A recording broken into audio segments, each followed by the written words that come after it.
Naramdaman ni Zephyr ang kaunting kawalang kontrol, ngunit alam niyang kailangan niyang tapusin ang gabing ito. Binitawan niya si Sarah at tumayo upang buksan ang pinto. Nang bumukas ang pinto, nakita ni Zephyr si Rod na may hawak na telepono. Zephyr, ano nangyari sa'yo? Bakit hindi mo ako sinagot? Nagbagong ekspresyon ng mukha ni Zephyr at naging malamig. Nasaan ang mga gamot? Ibinigay ni Rod ang isang kahon ng gamot. Kinuha niya ito at nang subukan itong pumasok upang makita si Sarah, pinigilan niya ito gamit ang kanyang paa. Paano inumin ng gamot? 2 tabletang ipapainom mo kasama ng tubig, sabi ni Rod. Naguguluhan. Zephyr, bakit mo ako pinipigilang pumasok? Gusto ko makita kung kamustang pakiramdam ng asawa mo. Walang kailangan tingnan. Umalis ka na, sagot ni Zephyr. Habang isinasara ang pinto matapos kunin ang gamot, nagmura si Rod sa labas. Kaya mo akong pabayaan dito pagkatapos dali ng gamot? Wala ka bang pagmamalasakit sa akin? Umuwi ka na, sagot ni Zephyr na narinig niya. Mula sa makapal na pinto, napabuntong hininga na lang si Rod sa labas. Bumalik si Zephyr sa loob kasama ang gamot. Nakahiga pa rin si Sarah at wala pa ring lakas upang makakilos. Ang kanyang mukha ay kasing pula ng isang maringal na rosas. Inumin mong gamot, magiging maayos ka rin kaagad, sabi niya habang tinutulungan itong umupo. Nagtangkang umakbay si Sarah sa kanya, ininom ang gamot ng mabilis at ang kanyang mga mata ay malamlam. Mas mabuti na bang pakiramdam mo? Tanong niya pagkatapos ng 10 minuto. Tila umuubra ang gamot at unti-unting nawawalang init ng katawan nito. Si Sarah nagising ng kaunti, tumingin sa kanyang mukha at malumani na nagsabing, "Salamat. Bakit nangyari ito ngayong gabi?" Tanong niya kay Sarah. Ngunit tila sobrang pagod ito. Kumarap ito at nakatulog muli. Hindi nagtagal si Zephyr sa kwarto. Pumunta siya sa banyo, naligo at tinawagan si Mr. Jomar. Ano sinabi ni Rojas? Sinabi niya na akala niya naghiwalay kayo ng asawa mo. Sagot nito, bakit niya iniisip yun? Sinabi niya na nakita niya si Miss Aurora sa koridor at sinabi nito sa kanya na hiwalay na raw kayo. Kung hindi, hindi siya magkakaroon ng lakas ng loob na hawakan ng asawa mo. Galitang mukhang pinatay ni Zephyr ang tawag at tinawagan si Aurora. Pagkatanggap ng tawag mula kay Zephyr, nakaramdam ng konting pagkabalisa si Aurora. Kumuha siya ng hininga at sumagot ng malumanay. Hello Zephyr, okay na ba si Sarah? Ano sinabi mo kay Rojas ngayong gabi? Tanong nito na may bahagyang angil. Alam niya na hindi niya maitatago ito mula sa dito, kaya't sinabi niya. Tinanong ako ni Rojas tungkol kay Sarah kanina. Akala ko okay sila, kaya't sinabi ko na hiwalay kayo. Sino nag-utos sa'yo na sabihin yon? Ang tinig ni Zephyr ay may matalim na lamig. Nanginginig ang puso ni Aurora at pinagpapawisan siya ng malamig. Zephyr, pasensya na. Kung alam ko na makakasakit to kay Sarah, tsak na hindi ko to sasabihin. Seryoso niyang inamin ang kanyang pagkakamali. Huwag kang makialam sa mga bagay na wala kang kinalaman, sabi ni Zephyr na may malamig na tinig. Patawad, sagot ni Aurora. Pinatay na ni Zephyr ang tawag na yun sa telepono. Bumalik siya sa kama at nakita si Sarah na natutulog. Nakahiga sa kama na parang anghel. Cute at adorable. Umupo siya sa tabi nito. Hinawing buhok ni Sarah gamit ang mga daliri at tahimik na tinitingnan ang mukha nito habang natutulog ng mahimbing. Ngayong alam mo na ang panganib sa labas, hindi ba? Isang buntong hiningang pinakawalan niya. Saka tumabi kay Sarah sa pagtulog. Nang magising si Sarah kinabukasan, nakaramdam siya ng sakit sa buong katawan. Tumayo siya mula sa kama habang tinitingnan ang dekorasyon ng kwarto. Naalala niya mga nangyayari noong nagdaang gabi. Nadaya siya ni Rojas, ngunit niligtas siya ni Zephyr at dinala pabalik sa bahay. Pagkatapos noon, naghalikan sila sa kama. Agad niya tinakpan ang kanyang mukha. Paano nga ba nangyari yon? Pinilit ako ni Rojas na gawa ng masama, pero si Zephyr hindi. Bakit ko pinilit ang halik na yon? Nang magalit si Zephyr kay Rojas kagabi, talagang nakakatakot ang itsura nito. Sa mga sandaling iyon, tila may malasakit ang dating asawa sa kanya. Nalilito siya, hindi ba galit ito sa mga babaeng pabago-bago ang isip? Bakit ang bait niya sa akin? Pinilit niyang itigil ang pag-iisip ng mga bagay na yon. Nakapagparehistro na siya ng annulment, kaya wala nang dahilan para bumalik siya. Kaya tinago niyang kanyang cellphone at palihim na lumabas ng bahay. Ma'am, tawag ni Aling Lydia sa kanya mula sa ibaba. Nagulat si Sarah, mahigpit niyang iyakap ang kanyang bag at nilagay ang hintuturo sa labi. Shh! Nasaan si Zephyr? Lumabas siya para mag-jogging, sagot ng matanda. Nakahinga siya ng maluwag. Huwag kang maingay, aalis na ako, hindi na kailangang maghanda ng almusal. Habang palabas siya ng bakuran, nasalubong niya si Aurora na kabababa lang ng sasakyan. May dala itong lunchbox at ang may pag-aalalang nagtanong, Sarah, okay ka lang ba kagabi? Nagluto ako ng almusal at nilala ko to para sa'yo. Bagamat nagmamalasakit ang kanyang tono, ang mga mata ni Aurora ay parang naghahanap ng kung anong palatandaan sa katawan niya. Napansin itong marka ng halik sa kanyang leeg. Biglang naging malamig ang mga mata nito at nawalang expression sa kanyang mukha ng pag-aalala.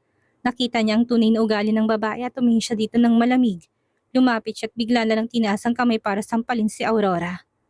Pak! Isang malutong na tunog na sampalang narinig sa lugar na yon. Nahulog ang lunchbox mula sa kamay nito at nagkalat ang mga makukulay na cake.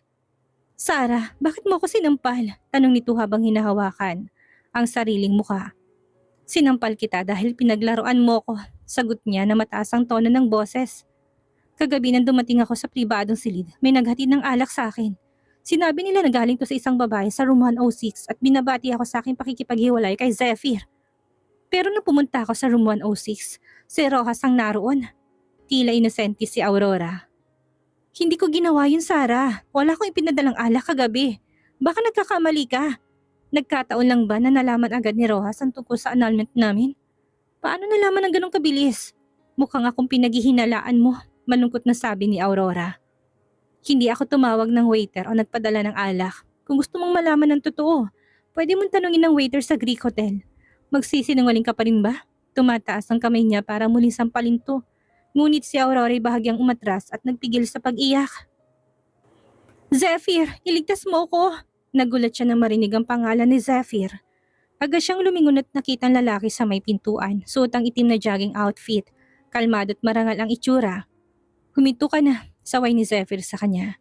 Tinawagan ko si Mr. Jomar kagabi. Hindi niya sinabi sa waiter na may ipinapaabot na alak. May nagayos nun, si Rojas. Kung ganun, paano nalaman ni Rojas na tayo maghihiwalay na? Tanong niya. Nagtataka. Sabi ni Zephyr, sinabi yun sa kanya ni Aurora. Kung ganun, hindi mo ko masisisi. Kung hindi siya nagsabi, paano ako magagawa ng masama ni Rojas? Hindi niya ako malilinlang para pumunta sa room 106. Hindi iniisip ni Sarah na siya ang may kasalanan. Para sa kanya, ito ay kasalanan ni Aurora.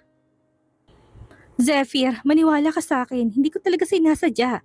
Basta sinabi ko lang yun, hindi ko alam na ganitong magiging resulta. Tinitingnan siya ni Aurora na tila may lungkot sa mata. Narinig niya ang tawag ni Zephyr, ngunit hindi siya lumingon at nagpatuloy sa pag-alis. Iniwanan na niya ang mga ito. Magbe-breakfast ka ba? Tanong ni Zephyr sa kanya. Hindi, tumingin siya kay Aurora na halatang nagagalit. Ginisihan niya ito, lumabas siya at naghintay ng grab sa labas.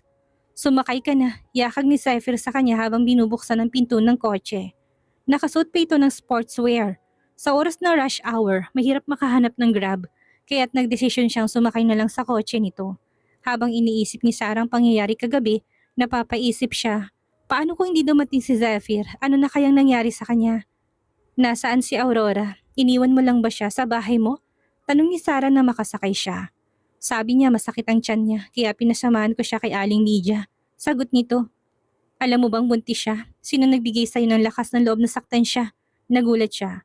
Paano kung may mangyari sa anak niya? Kaya mo bang panagutan yon?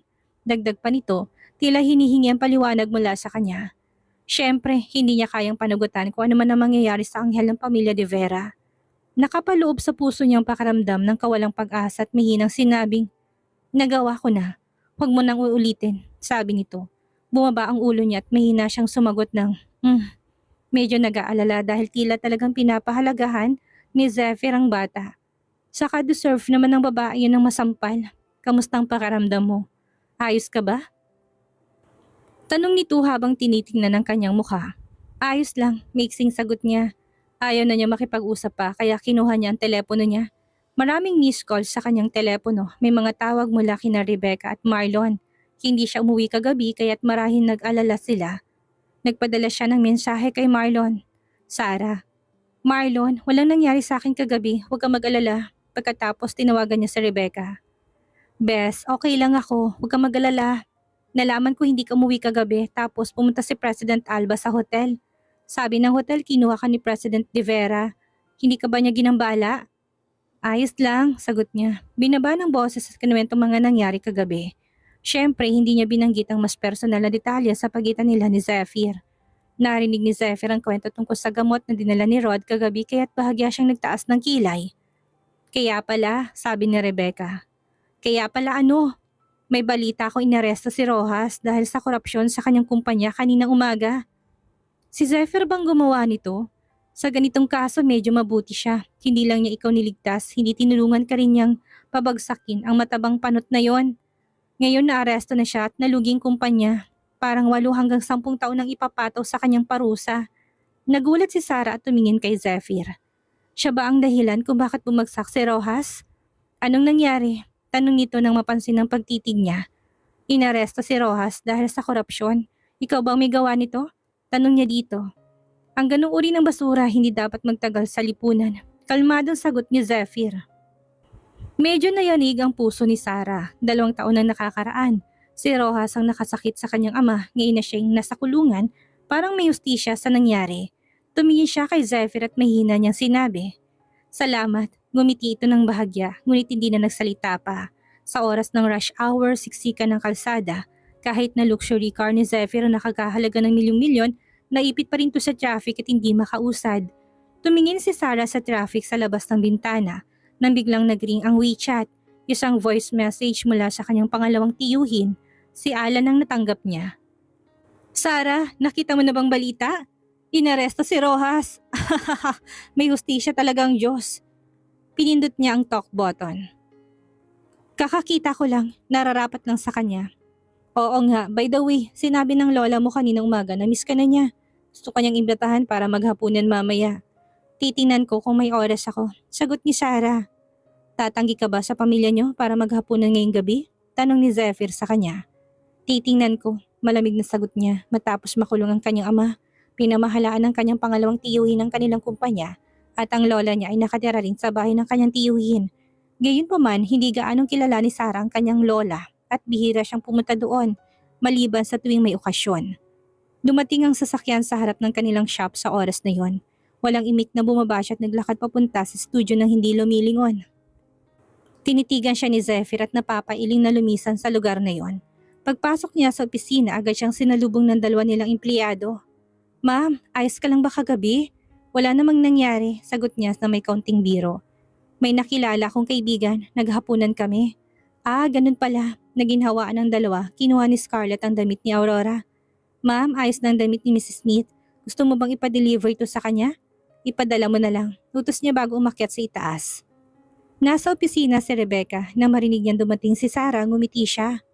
Wow, nakilala ko si Marlon kahapon. Hindi ko inakala na sobrang gwapo pala niya. Kung malaman ni Luke ang pagkakakilig mo, hindi kaya magalit siya? Tanong ni Sarah habang umuupo. Hindi, sinusuportahan niya ang pagiging fangirl ko. Si Marlon naman ay hindi artista. Ngumiti siya habang binubuksan ng design draft at sinusuri ito. Nang makita niyang walang problema, dinala niya ito sa labas at inutusan ng assistant na gumawa ng pattern. Natapos gawin ng mga damit, dadali ng mga to sa Royal Group para sa kanilang bagong brand launch conference. Maraming trabaho ang naghihintay kay Sarah ngayong araw. Pinagigihan niya ang sarili at naging abala sa buong araw. Pagkatapos nakatanggap siya ng tawag mula kay Lola Cordelia. Sarah, magtitipon ng buong pamilya ngayong gabi. Tandaan mo kailangan mo pumunta at mas mabuti kung isama mong iyong asawa. Nang marinig ang salitang asawa, nakaramdam siya ng konting panghihina ng loob. Paano niya sasabihin sa kanila na hiwalay na sila ni Zephyr? Kaya gagawin na lang niya ito ngayong gabi, mag-iisip na lang siya ng dahilan kung bakit hindi niya kasama si Zephyr. Sige po Lola, pupunta ako mamayang gabi, sagot niya. Sunod namang pumanik si Scarlett at sinabing, Ma'am Sarah, may gwapong lalaki sa ibabang naghahanap sa iyo. Sabi niya gusto niya magpagawa ng costume suit sa iyo. Gwapong lalaki? Bumitiw siya sa tela at tumingin dito. Oo, sobrang gwapo niya. Pulang-pulang mga pisnging sabi pa nito na halatang kinikilig. Buwaba siya na may konting pagdududa at laking gulat niya nang makita si Chard. Agad siyang sumimangot pagkakita dito. Anong ginagawa mo dito? Bakit? Hindi ba ako welcome na magpagawa ng damit? Nakangiting tumayo ito at nagpakita ng tinding nito at ng haba ng mga binti ni Chard. Bahagya siyang ngumiti. Paanong hindi? Bukas ang Rivera para sa lahat ng kliyente. Anong uri ng damit ang gusto mong ipagawa, Mr. Pantoja? Basta magandang itsura. Hinaplos ni Chard ang sariling baba na waring may naiisip. Dinala siya ni Sarah sa showroom. Mr. Pantoja, maaari mong tingnan kung may style na gusto ka. Kung meron ipapakita ko ito sa iyo ng detalyado. Naglakad-lakad siya at nagkomento. Wala siya mga itong gusto ko. I-redesign natin. Gusto ko ng isang cool na estilo na makakagaagaw ng pansin ng kapag suot ko to. Hinahanap ni Sarah ang mga estilong naayon sa nais niya sa tablet library at pinakita ang mga to sa kanya. Ganito ba? Tiningnan niya ang mga to. Nais niya sana magreklamo, ngunit hindi niya inasang magugustuhan niyang piniling estilo ng babae. Mukhang mataas ang kalidad ng mga to. Parang mga damit ng kilalang tao at may mahusay na panlasa. Tumango siya at nagsabing, "Sige, ganitong estilo na lang." Okay. Isinulat nitong mga detalye na gusto niyang gamit at kinuhang medida para sukatin ang kanyang katawan. Habang tumitingin siya sa salamin, nakita niya matangkad siya at may mahabang binti. Nagtanong siya, "Narinig ko na sinampal mo si Aurora kaninang umaga." Tumaas ang isang kilay nito. "Bakit? Nandito ka ba para ipagtanggol siya?" "Hindi naman. Gusto ko lang malaman kung bakit ka walang kahihiyan. Hiwalay ka na kay Zephyr pero bumalik ka pa rin sa bahay niya kahapon para matulog." Ngumiti si Sarah. "May isang buwan pa bago kami tuluyang maghiwalay. Sa ngayon asawa pa rin ako ni Zephyr at may karapatan akong manirahan sa bahay namin." Sa kabaliktaran ng mga kabit ay walang karapatang pumunta doon, hindi ba? Tinawag niyang kabit si Aurora na ikinairita ito. Nalisik ang mga mata ni Chard, ngunit gumiti pa rin siya. "Nagsiselos ka ba kay Aurora? Nakikita mo binibigyan siya ng atensyon ni Zephyr kaya hindi ka komportable." "Anong dapat kong pagselosan sa kanya? Nainggit ba ako sa pagiging plastic niya? O nagsiselos ako sa kanyang pagkukunwari?" Hindi makapagsalita si Chard at pagkatapos ng ilang sandali sumagot siya. "Basta nagsiselos ka, kahit ano pang sabihin mo, wala akong pake." Patuloy niya sinukat ang katawan nito. "Mr. Pantoja, pakiangat ang kamay mo." Tinaas ni Chard ang kamay niya at habang sinusukat ni Sarah na amoy niya ang banayad na halimuyak ng buhok nito. Nakaramdam siya ng bahagyang discomfort, natawa siya. "Lumalapit ka ng ganito sa akin, sinusubukan mo akong akitin?" Gumisi si Sarah. "Mukhang masyadong mataas ang tingin mo sa sarili mo, Mr. Pantoja." Tumawa siya ngunit nang papalayo na siya bigla siyang hinapit ni Chard sa bewang at napadikit siya sa dibdib nito. "Alam mo, hindi naman imposible," sabi ni Chard sa kanya nang ngumiti. "Kung gusto mo ko, ligawan mo ko. Baka sakaling bigyan kita ng pagkakataon. Pwede ka maging professional na tagahanga tulad ng dati mong ginagawa kay Zephyr. Available araw-araw." Napatawa si Sarah ng 2 beses. Noong bata't walang muwang siya pero ngayon hindi na. Ngumiti siya't bago pa makapagsalita, biglang niyakap ulit siya ni Chard. Lumapit to sa kanyang tenga at mahinang bumulong. "Huwag kang gumalaw. Ano na naman ang gusto mong gawin?" Tanong niya ditong naiirita. "Dumating na si Zephyr," sagot nito. Nanigas ang likod ni Sarah, binitawan siya ni Chard at patamad na nagsalita. "Zephyr, bakit kayong dalawang magkasama?" Tanong ni Zephyr nang pumasok. Tinitigan silang dalawa, sumunod si Mr. Jomar sa likuran niya. May dalang ilang gift box sa kamay. Mukhang maghahatid siya ng mga regalo. "Pumunta ba siya upang sumama sa akin sa pagpunta sa bahay ng aking pamilya?" Tanong ni Sarah sa sarili. Biglang bumilis ang tibok ng kanyang puso. Ngumiti si Chard. "Magkaibigan na kami ngayon." Talaga, walang pagbabago sa ekspresyon ni Zephyr. Tumingin siya kay Sarah, naging magkaibigan kaagad kay ni Chard. "Oo," tugon na lamang ni Sarah habang napasulyap sa mga bitbit ni Mr. Jomar. Plano niyang aminin sa pamilya niya ngayong gabi na gusto niyang tuluyang maghiwalay sila ni Zephyr. Kaya ayaw niya isama ito sa kanilang hapunan. Lalong lumamig ang ekspresyon ni Zephyr at mas lalo niyang ipinakita ang galit sa kanyang mga mata. Ngunit para kay Sarah, mas mabuti na yon. Mas madali nilang maitatapos ang kanilang relasyon. Biglang inangklan niya ang kanyang kamay sa balikat ni Chard at malanding sinabing, "Tingnan mo, magkasing edad kami, hindi ba kami bagay?" Si Chard na 24 taong gulang pa lamang ay kabilang sa mas batang henerasyon. Medyo nahiya siya nang tumingin siya sa mukha ni Sarah. Sobrang ganda nito. Palukot na palukot ang mukha ni Zephyr at marahan itong sinabi, "Sumama ka sa akin, Sarah."